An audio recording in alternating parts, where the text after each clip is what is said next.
Hello friends, welcome to best consulting services. இன்றைக்கி நம்ம என்ன பார்க்க போகிறோம் அப்படின்னா, நடந்து முடிஞ்ச தமிழக சட்டமன்ற தேர்தலில் தோல்வியடைந்த திமுக அமைச்சர்கள் யார் யார் அப்படிங்கிறத பற்றி தான் இந்த பதிவில் வந்து பார்க்க போகிறோம்.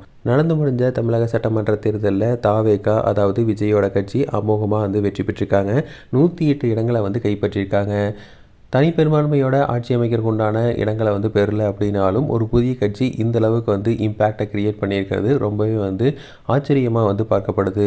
மக்கள் வந்து மாற்றத்திற்கான நேரம் அப்படின்னு முடிவு பண்ணியிருக்காங்க. அதனால தான் திமுகவுக்கும் அதிமுகவுக்கும் மாற்றாக வந்து விஜய் வந்து கொண்டு வந்திருக்காங்க.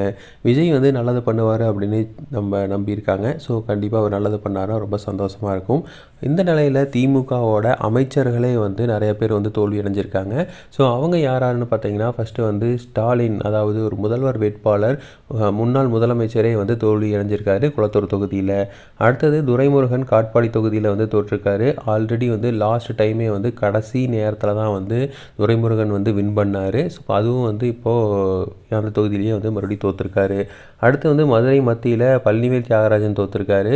ஸோ இது வந்து ரொம்ப பெரிய விஷயமாக பார்க்கப்படுது. அதாவது சுத்தமானவர் அப்படின்னு பேர் எடுத்த பழனிவேல் தியாகராஜன் இப்போ வந்து தோற்றுருக்காரு. இதுவும் வந்து ஒரு பெரிய அதிர்ச்சியாக தான் இருக்கும் திமுகவுக்கு.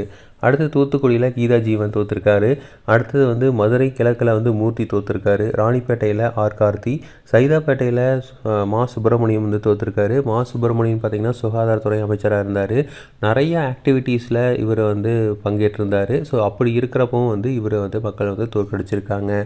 அடுத்தது வந்து சேலம் வடக்கில் வந்து ராஜேந்திரன் வந்து தோற்றுருக்காரு. ஆவடியில் நாசர், திருவெரும்பூரில் மகேஷ், ராசிபுரமில் வந்து மதிவேந்தன் தோற்றுருக்காரு. மன்னார்குடியில் டிஆர்பி ராஜா வந்து தோற்றுருக்காரு. அடுத்தது ஈரோடு மேற்கில் முத்துசாமி, ஆலந்தூரில் அன்பரசன், காங்கேயமில் வந்து சாமிநாதன் வந்து தோற்றுருக்காங்க. சாமிநாதன் பார்த்திங்கன்னா செய்தித்துறை அமைச்சராக இருந்தார். இவர் திமுகவோட துணை பொதுச் செயலாளரும் கூட.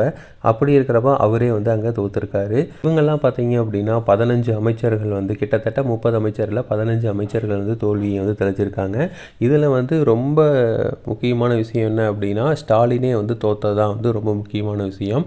அது மட்டும் இல்லாமல் எடப்பாடி தொகுதியிலையுமே பார்த்தீங்கன்னா ஒரு கட்டத்தில் வந்து லீடிங் வந்து சுயேட்சை வேட்பாளர், அதாவது தாவேக்கு ஆதரவு பெற்ற சுயேட்சை வேட்பாளர் லீடிங் வந்தார்.